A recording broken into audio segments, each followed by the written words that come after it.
개인정보 유출이 우려돼 신용카드 서비스 등을 탈회해도 개인정보는 여전히 금융기관에 남습니다. 제도 보완의 목소리가 높습니다. 한미 합작사업 이른바 겐코 사건과 관련해 추가 고발된 3명이 무혐의 처분을 받았습니다. 하지만 투자법인 대표와 광주시 측 자문위원들은 배임 수재 혐의로 여전히 재판을 받고 있습니다. 조류 인플루엔자 확진 판정을 농림축산검역본부 한 곳에서 맡고 있습니다. 현장 대처가 늦어질 수 있어 확진 판정 권한을 자치단체에 넘겨야 한다는 지적이 제기되고 있습니다.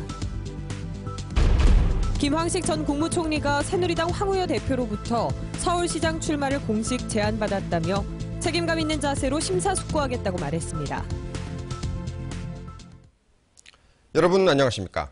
광주 MBC 뉴스데스크입니다. 신용카드 개인정보 유출 사태로 카드를 재발급하거나 그렇지 않으면 아예 서비스를 끊는 탈회하는 분들이 많습니다. 탈회를 하면 신용카드 회사가 갖고 있는 개인정보가 모두 삭제된다고 아는 분들이 많은데 과연 그럴까요? 탈회한다고 해서 개인정보가 모두 삭제되지 않는다는 사실이 확인됐습니다. 첫 소식 송정근 기자가 취재했습니다. 농협카드를 쓰고 있던 직장인 43살 전모 씨는 개인정보 유출이 확인돼 서비스 자체를 탈퇴하는 탈회 신청을 냈습니다. 전 씨는 그런데 며칠 뒤 기분 나쁜 일을 겪어야 했습니다. 삭제된 줄 알았던 옛날 휴대전화 번호를 은행이 여전히 보유하고 있다는 사실을 알게 됐기 때문입니다. 신용카드를 없애는 대신 새로 만든 체크카드의 문자 서비스가 없어진 줄 알았던 옛날 번호로 전송된 사실을 확인한 겁니다. 우리가 일반 사람들이 생각하면 정보 삭제라는 말이 제가 그 카드를 발급했다가 없앴다는 흔적도 없어진 거잖아요. 또 일반 사람들한테는 말을 이렇게 해놓고 정말 눈 가리고 아우하는 꼴밖에 안 되잖아요. 그동안에는 탈회를 하면 개인정보가 삭제되는 것으로 알려졌지만 실제로는 그렇지 않았습니다. 탈회를 하면 카드회사 직원들이 조회를 할 수 없도록 차단하기만 할 뿐 기록은 그대로 남아 있습니다. 현행법상 카드회사들이 고객과의 분쟁 등을 해결하기 위해 최대 5년 동안 개인정보를 보관하도록 돼 있기 때문입니다. 농협카드는 물론 롯데와 국민카드 모두 마찬가지입니다. 삭제를 하는 게 이제 기본적으로 법률에 의해서 정해져 있는 기간 동안은 삭제를 할 수가 없고요. 소비자들은 개인정보 유출만으로도 화가 나는데 자신의 정보마저도 지울 수 없다는 사실에 분노합니다. 정보가 유출이 됐어도 활용되지는 않았다, 안전하다 얘기를 하는 거예요. 그렇지만은 지금 고객 입장에서는 거의 아니다는 얘기죠. 금감원은 소비자들이 이미 회원가입할 때 동의한 사안이 아니냐며 오히려 소비자 탓을 하고 있습니다. 보통 사람들이 동의를 하면서 별 의식 없이 다 동의를 해버리죠.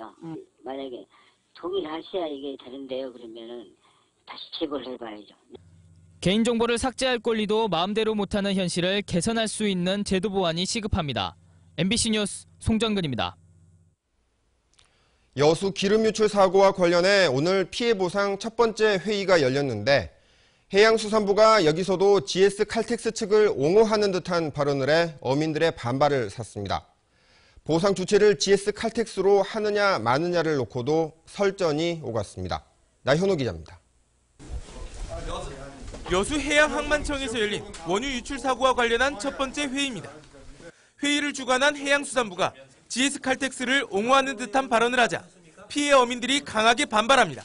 GS도 어떻게 보면은 좀 억울할 수 있다. 사실은 GS 칼텍스도 피해자다. 또 GS 칼텍스도 피해자다. 도대체 해수부가 GS 칼텍스 대변인입니까 뭡니까? 어민들은 피해 보상 주체를 명확히 해달라며 해수부에 요구했습니다. GS 칼텍스가 우선 피해 보상을 한 다음 유조선 선사의 구상권을 청구해야 한다며 어민들은 보상 주체가 명문화되지 않으면 당장 방제 활동을 중단하겠다고 밝혔습니다. 하지만 회의에서 GS 칼텍스는 보상 주체라는 표현만 아니라면 방제나 피해 부분에 대해서 선보상할 생각이 있다라고 밝힌 것으로 전해졌습니다. 회사가 보상 주체로서의 부분이 아니더라도 우리가 함께했던 이 지역에 있는 피해에 대한 적극적인 그런 조치를 위해서 원유 유출 피해 어민 대다수는 GS 칼텍스가 보상 책임 주체가 되지 않는 이상 향후 추가적인 피해 보상은 어렵다며 분명하게 선을 그었습니다. MBC 뉴스 나연호입니다. 새누리당 서울시장 후보로 거론되고 있는 김황식 전 국무총리가 오늘 특강을 위해 전남대병원을 찾았습니다. 김 전 총리는 서울시장 후보로 나서달라는 황 여대표의 제안을 받았다는 말을 전하면서 심사숙고하고 있다고 밝혔습니다. 이계상 기자입니다. 김황식 전 총리가 새누리당 서울시장 후보군으로 거론되는 시점에 광주를 찾아 특별 강연을 했습니다. 김 전 총리는 독일의 통일과 사회통합을 주제로 한 특강을 마친 뒤 조심스럽게 서울시장 출마와 관련한 입장을 밝혔습니다. 김 전 총리는 황우여 새누리당 대표로부터 서울시장 출마 제의를 공식적으로 받았고 책임감 있는 자세로 심사숙고하고 있다고 강조했습니다. 책임감과 비전을 가지고 서울시를 발전시킬 수 있는 그런 역량이나 자질이 있는지 하는 점에 대해서 깊이 숙고를 해야 되겠다는 생각을 갖고 있습니다. 김 전 총리가 서울시장 후보로 떠오른 데는 화려한 경력에다 합리적인 이미지가 작용한 것으로 분석됩니다. 특히 호남 출신이라는 점 때문에 새누리당 후보들이 갖고 있는 득표의 한계를 뛰어넘을 수 있다는 게 강점으로 작용했습니다.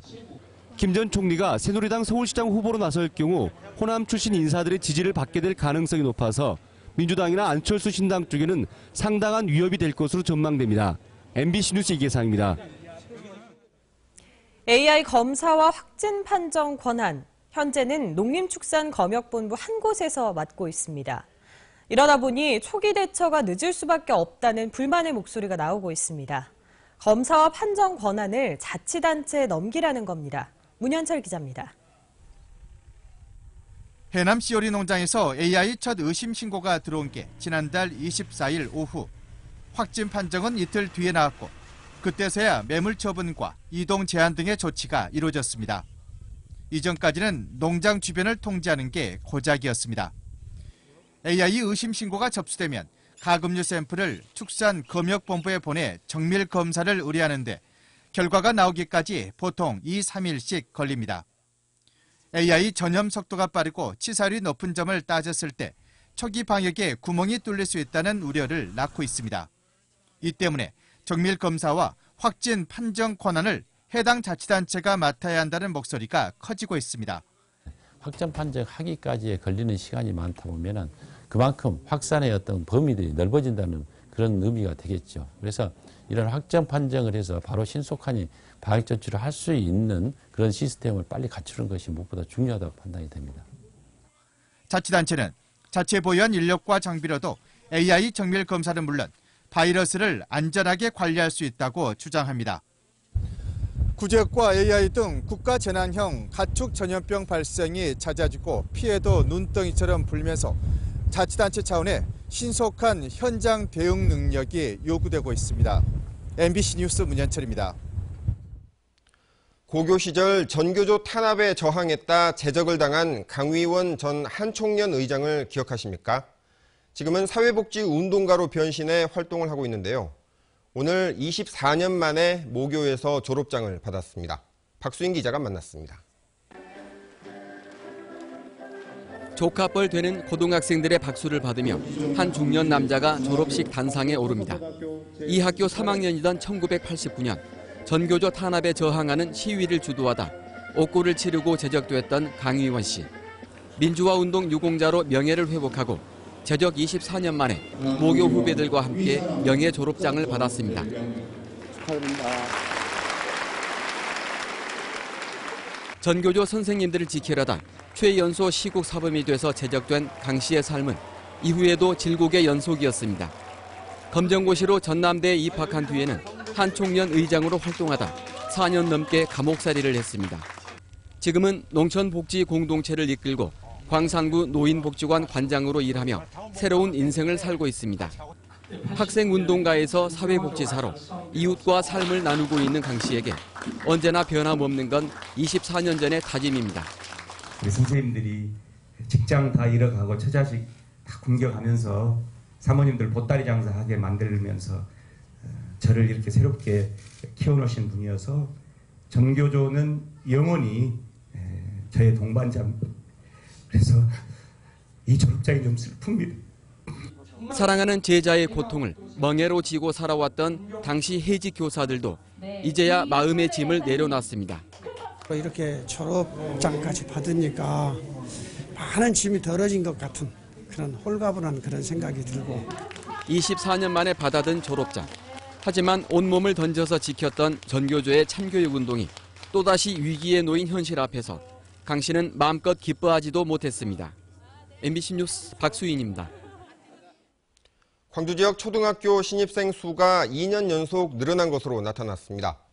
광주시 교육청에 따르면 올해 초등학교에 입학하는 신입생은 15,237명으로 지난해 신입생보다 776명 늘어나며 2년 연속 증가세를 보였습니다.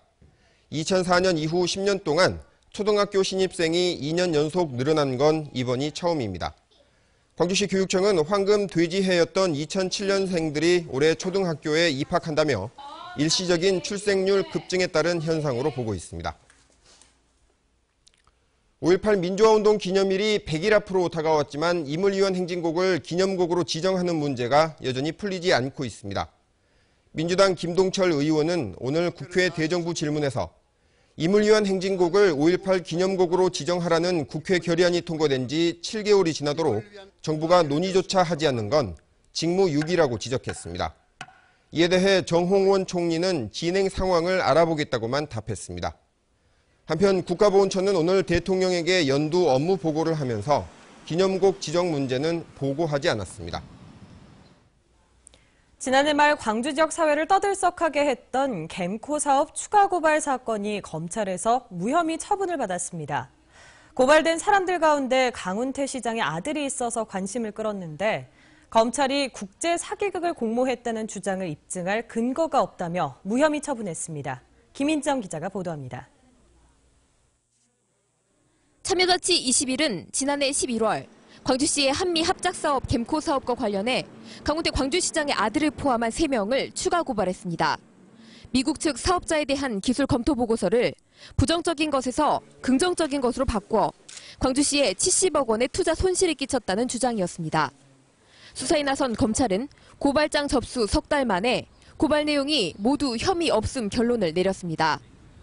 고발 내용이 구속 기소돼 재판을 받고 있는 겜코 김모 대표를 조사할 때 이미 나온 내용들인데다 추가 고발된 이들이 김 대표와 범행을 공모했다고 볼 뚜렷한 증거가 없다는 겁니다.